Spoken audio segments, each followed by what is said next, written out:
child perspective. Because you have a cycle of abuse and a cycle of violence that goes from parents to child to parent to child, and that is because the child feels empathy towards the parent, and this empathy is probably the transmission mechanism with which the evil goes into the next generation. And so if we grow up, we naturally fear understanding criminals because we think this empathy will lead to contamination. But I think you have to look at it as a kind of a kid's disease, like the measles. You can catch it if you're young and your brain is flexible and easy to move around. But if you grow older and you stabilize it, then it is a drawback if you do not look into the causes and you do not show the empathy, because you cannot solve a problem if you cannot drill down to the causes. And I think this evil can still be contagious if in other situations where there's a large power disparity, so you have kid and parent, but you could also have the state which poses kind of as a parent by saying I'm Uncle Sam and your fatherland and your mother tongue and that kind of language to get this obedient behavior and to mimic the power disparity to get the slaves to be obedient.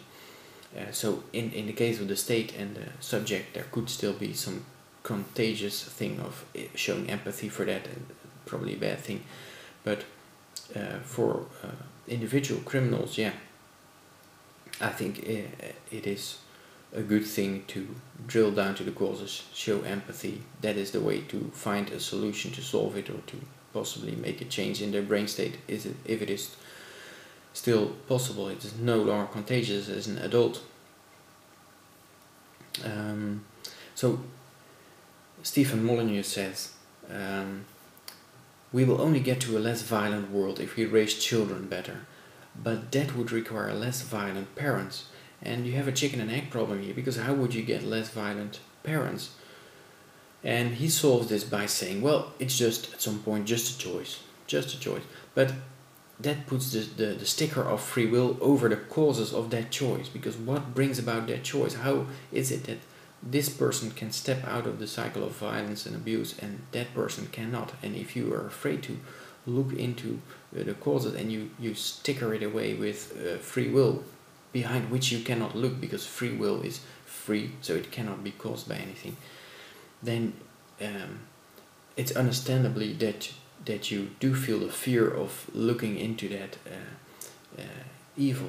But I think it is necessary, and it isn't the danger of you being contaminated by empathy with it is no longer there as an adult.